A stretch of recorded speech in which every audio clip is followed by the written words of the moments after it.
이사야 43장 18절부터 28절입니다. 지나간 일들을 기억하지 말라. 과거에 연연하지 말라. 보라, 내가 새 일을 하고 있다. 이제 막 솟아나고 있는데 너희는 느끼지 못하느냐? 내가 광야에 길을 내고 사막에 강을 만들고 있다. 들짐승과 자칼과 부엉이가 나를 공경할 것이다. 내가 광야에 물을 대고 사막에 강을 만들어서 내가 택한 백성들이 마시게 할 것이기 때문이다. 이 백성은 나를 찬양하게 하려고 내가 손수 만든 사람들이다. 그러나 야곱아, 너는 나를 부르지 않았다. 이스라엘아, 너는 내게 실증을 냈다. 너는 번제할 양을 내게 가져오지 않았고 내 희생 제물로 내게 영광을 돌리지도 않았다. 나는 내게 곡식 제물로 부담을 주지 않았고 분향을 요구해 귀찮게 하지도 않았다. 너는 내게 향품을 가져오지 않았고 내 희생 제물의 기름으로 나를 흡족하게 하지도 않았다. 대신 너는 내 죄들을 내게 지우고 내 죄악으로 나를 괴롭혔다. 나는 나를 위해 내 죄를 닦아 없애는 자니 내 죄를 더 이상 기억하지 않겠다. 내게 털어놓을 만한 옛일을 떠올려 보아라. 우리 함께 판가름을 해보자. 내 결백을 주장해 보아라. 내 첫 조상부터 잘못을 저질렀고 내 중재자들마저 나를 배반했다. 그러므로 내가 구별된 귀족들을 천하게 했다. 내가 야곱을 전멸되게 내주고 이스라엘을 비웃음거리가 되게 버려둘 것이다. 아멘. 오늘 하나님 말씀 이사야서 43장은 사실은 이 뒷부분보다 앞부분이 굉장히 유명한 장입니다. 이사야서 43장 앞부분을 보시면 그 유명한 내가 너를 지명하여 불렀고 물 가운데로 지날 때에도 불 가운데로 지날 때도 내가 너와 함께 하겠고 하는 말씀들이 나오는 굉장히 은혜로운 장입니다. 그런데 이 43장의 뒷부분은 사실은 은혜만 있지 아니하고 하나님의 진노도 같이 표현되는 아주 묘한 장이기도 합니다. 읽다 보면 하나님께서 대체 원하시는 것이 무엇인지가 잠시 헷갈리기도 할 정도로 묘한 장이기도 합니다. 하나님은 대체 이 43장을 통해서 우리에게 무슨 말씀을 하고 싶으실까요? 그 얘기를 오늘 나눠보도록 하겠습니다. 그 얘기에 들어가기에 앞서서 여러분들이 잠시 주보를 봐주시면 감사하겠는데요. 제가 몇 가지 신문 기사들을 올려놓았습니다. 맨 먼저 나온 기사가 뭐냐면요, 어느 한 신문사에서 신년 여론조사를 한 거예요. 1월 1일 날 다 이제 실었습니다. 도표와 함께 실었는데 우리 국민의 삶의 만족도를 조사해 봤습니다.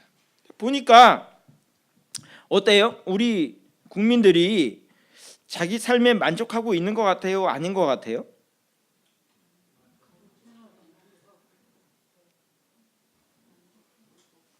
만족하고 있는 것 같아요? 아닌 것 같아요?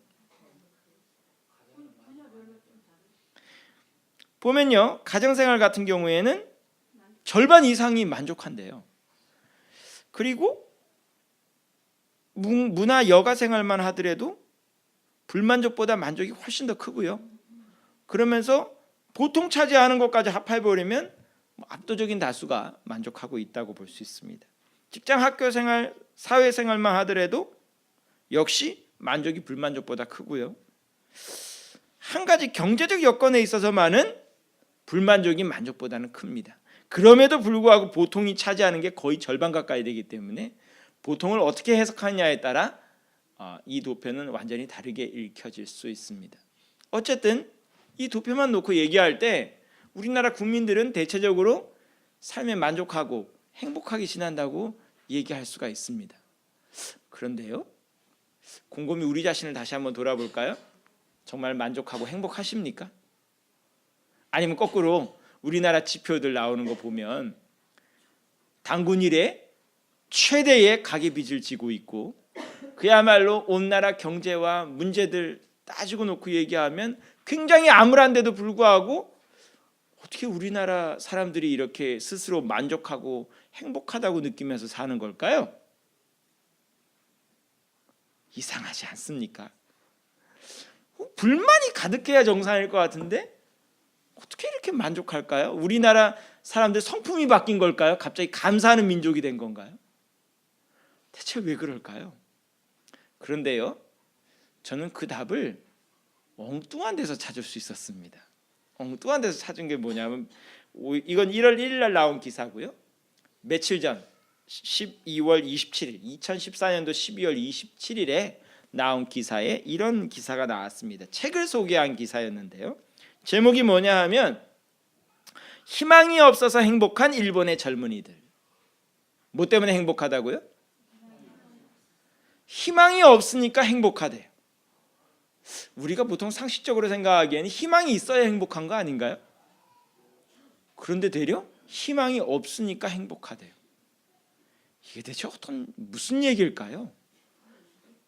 여러분들에게 한번 여쭤볼까요? 희망이 없으면 행복해요? 그럼 희망이 있으면 행복해요? 아멘? 자, 여기 나오는 얘기는 이런 얘기입니다. 일본의 젊은이들 사실상 거의 20년 넘게 사실은 불황이 이어지고 있는데요, 그러다 보니까 부모 세대와는 완전히 생각 구조가 다릅니다. 어떤 의미에서 다르냐 하면 1970년대에 열심히 청년 시절을 보냈던 어른들은 어떤 자세로 살았냐 하면 한 푼이라도 더 벌고 열심히 일해가지고 부자 돼야지 하는 그런 생각 가지고 일을 했습니다. 그 당시에 우리나라도 새마을운동하고 열심히 일했던 시절이잖아요. 목표가 있었고 열심히 일하면 잘 살 수 있다는 희망이 있던 시절, 그 시절에는 그 희망을 바라보기에 오히려 현재 삶에 만족함이 없었습니다. 내가 거기에 도달해야만 행복하다고 느끼고 현재 삶에는 아무런 만족이 없었습니다. 그래서 그 당시에 여론조사를 해보면 전 국민의 절반 가까이가 불만족, 정말 열받고 내 삶이 불만족스럽고 뭐 그런 상황이었습니다. 그런데 그 뒤로 1990년대랑 올라가면서 불황이 이어지기 시작하자 그 당시에 태어났던 현대 젊은이들은 생각 자체가 다릅니다. 늘 이랬고 앞으로도 나아질 리가 없고 현재 생활이 오히려 내가 누릴 수 있는 절정이라고 생각하기 때문에 아예 목표치 자체가 사라지고 현재 생활 자체가 그냥 목표가 돼버린 겁니다. 그럼 어떻게 될까요? 그걸로 만족하고 사는 겁니다. 더 이상 아둥바둥할 필요도 없습니다. 뭐 열심히 일하겠다고 피땀 흘려 일할 필요도 없습니다. 그냥 현재 생활만 이어지면 된다, 이 소리입니다. 그런 의미에서 오히려 일본의 젊은이들은 압도적인 다수가 만족하고 지금 현재 생활이 행복하다, 그러고 산다는 것입니다. 참 이상한 현상이 일어나고 있는 거죠. 희망이 사라지니까, 목표가 사라지니까 행복해지더라. 그런데 이게 바람직한 건가요?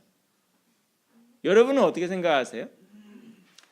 이거는 용어가 조금 헷갈리고 있는데, 행복이고 만족이라는 것이 이해가 되는 상황이면서도 뭔지 깨림칙한, 뭔가 2% 부족한 듯한 만족과 행복입니다. 이것은 사실은 만족과 행복이라고 표현될 뿐이지 사실은 자포자기의 삶인 거죠. 포기하고 사는 삶인 거죠. 더 이상 미래가 없고 그냥 오늘 하루하루 살아가는데 의의를 두는 그런 삶입니다. 그리스도인이 가져야 될 삶은 이것과 비슷한 듯 하면서도 다릅니다. 분명히 그리스도인들도 현재 삶에 만족하고 감사할 줄 알면서 살아가라고 말을 합니다. 내가 어떤 상황에 처해 있든지 감사할 줄 알아야 된다고 말을 합니다. 그러나 그것은 목표가 사라져 있기 때문이 아닙니다. 현재 생활보다 더 나아질 리가 없기 때문에 만족하고 사는 것이 아닙니다. 우리의 목표가 아예 지금 현재 살고 있는 것과는 차원이 다르기 때문에 생기는 현상이라 이 소리입니다. 이게 과연 이사야서 43장 얘기하고는 어떻게 맞아떨어지고 있는가? 사실은 이사야서 43장의 상황이 오늘 기사에 나온 상황과 유사합니다. 왜 유사하냐 하면 이사야서 43장의 배경은 지금 이스라엘 백성들이 바벨론 포로 생활을 오래 한 뒤에, 예레미야를 따르자 그러면 바벨론에서 포로 생활 몇 년 했다고 했을까요? 70년 수십 년 동안 바벨론에서 포로 생활한 후에 소위 말해서 2세대들이 태어난 시기입니다. 상당수는 이스라엘 본토 알지도 못합니다. 바벨론에서 태어나서 바벨론 생활 자체가 문화고 그들의 삶이고 늘 그렇게 살았던 백성들입니다. 그 백성들에게 하나님께서 이사야서 40장 이하부터는 무슨 얘기를 하시느냐? 야, 니네가 벌받을 시간 끝. 네가 오랫동안 수백 년 동안 지어왔던 우상 숭배의 죄를 비롯해서 하나님께 지었던 모든 죄를 다 이제 사하여 주고 너희들에게 새로운 삶을 허락해 주겠다. 포로 생활에서 벗어나 이제 원래 약속했던 땅에 돌아가 하나님의 복과 은혜를 받으며 살아가는 삶을 허락해 주겠다고 선언하시는 것이 이사야서 40장 이후의 얘기입니다. 그런데 바벨론에서 태어나 그곳의 문화에 익숙해진 이스라엘의 2세대 젊은이들에게는 이 얘기가 기쁨의 얘기가 아니었습니다. 왜 아닐까요? 앞에서 이미 설명한 대로입니다. 첫째, 자기네들은 이스라엘 땅이 어떻게 생겼는지 알지도 못합니다. 과연 그 땅에 뭐가 있는지 알지도 못할 뿐만 아니라 자기가 지금 살고 있는 땅이 훨씬 더 익숙하고 설사 자기가 사는 삶이 지금 경제적으로 어렵고 이스라엘 민족에 대해서 설사 탄압이 있다 할지라도 늘 이 생활에 익숙해져 있었다 이 소리입니다. 거기서 벗어나려는 것 결코 달갑지 않다 이 소리입니다. 더더군다나 우리나라 일제강점기의 친일파들처럼 바벨론 지역에서도 바벨론 제국에 빌붙어서 잘 나가던 사람들이 있었습니다. 이 사람들에게는 이스라엘 본토로 돌아가라는 얘기가 말도 안 되는 얘기입니다. 지금도 잘 먹고 잘 살고 있는데 어느 지중해 어느 구석에 처박혀 있는 그 땅이 어딘지도 모르겠는데 거기 뭐하러 간다는 소리입니까?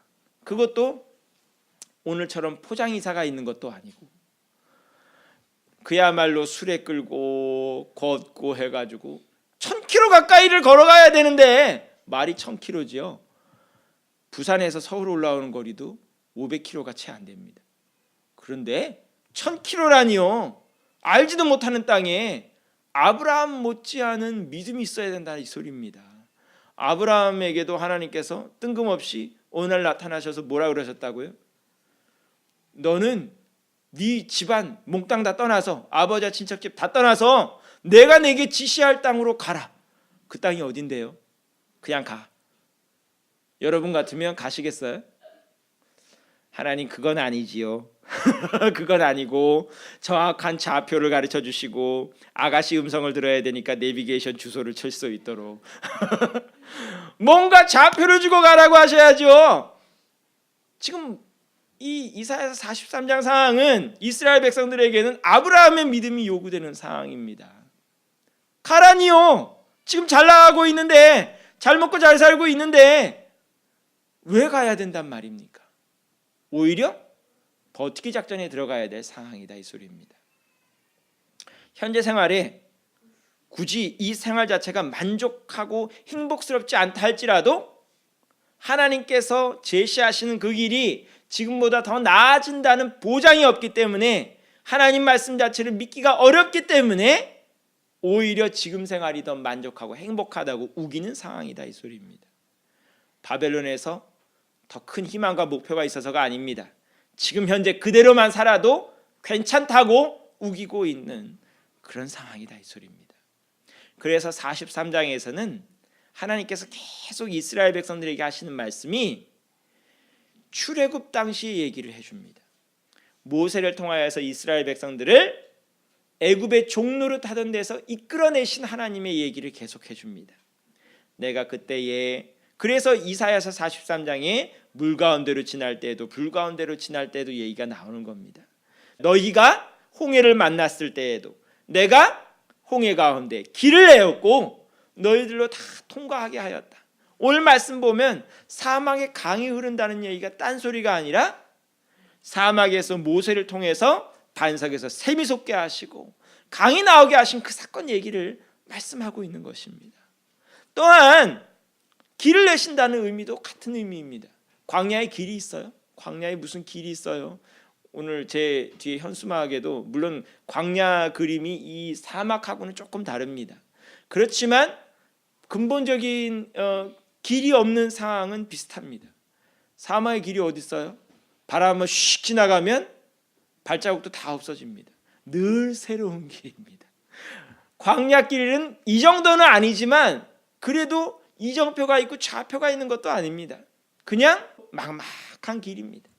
그 길 걸어가는 것 무슨 희망이 있고 무슨 소망이 있겠습니까? 하지만 하나님의 구름 기둥과 불 기둥이 함께 하시니 길이 없던 곳에 길이 나고 어디로 가야 될지 방황밖에 못하던 그 길에 소망이 생기는 길이 나고 희망이 생기는 길이 나더라, 이 소리입니다.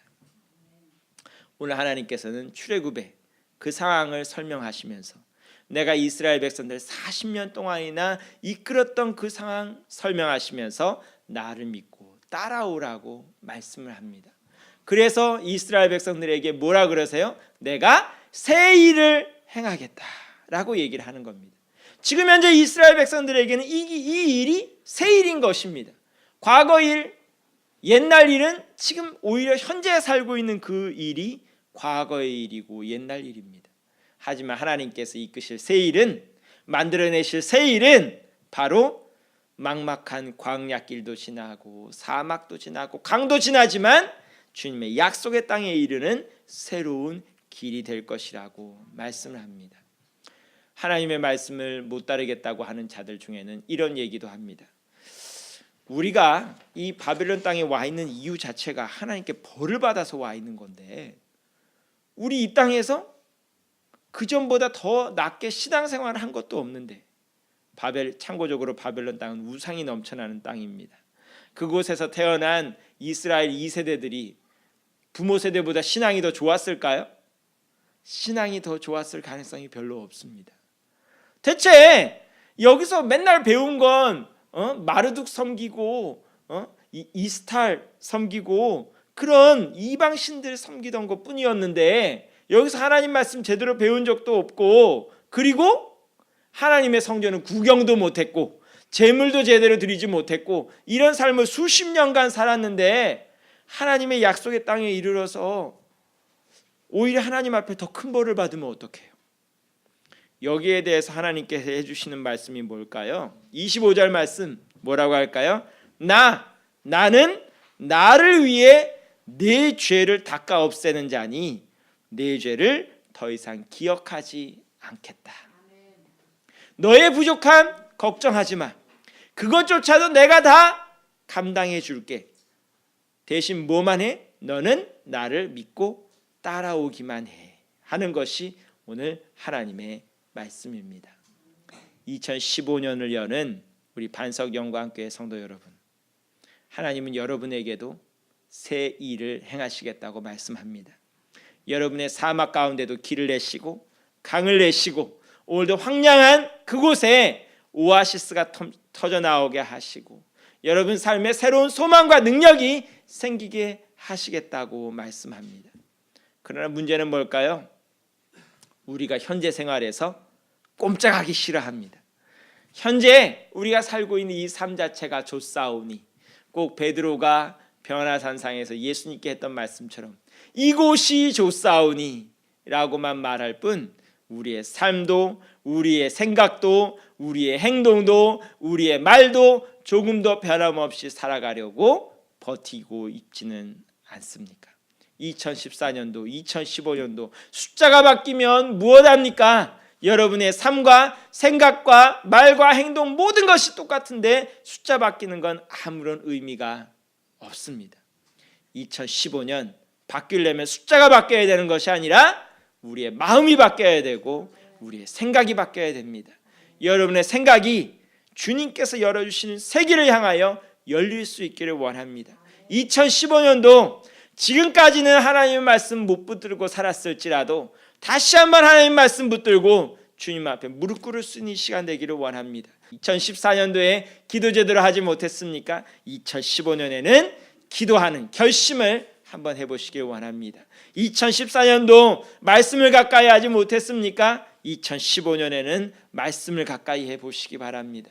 2014년도 주님의 말씀대로 살지 못했습니까? 2015년도에는 주님의 말씀 따라 살 수 있는 믿음의 결단을 내려보시기를 축원합니다. 새해를 맞이할 때마다 새로운 각오들을 많이 다지죠. 작심삼일이란 말이 항상 우리의 발목을 잡는다는 것이 문제이긴 합니다. 작심삼일이 뭐예요? 마음 먹고 나서 3일 뒤면 다 흐지부지 되는 것이죠. 근데 작심삼일의 문제를 해결하는 방법도 있습니다. 뭘까요? 3일에 한 번씩 다시 작심을 하면 됩니다. 작심삼일 끝났다고 3일 만에 포기하지 말고 뭐예요? 또다시 각오하고 또다시 각오하면 몇 번 정도만 다시 마음 먹으면 될까요? 365 나누기 3은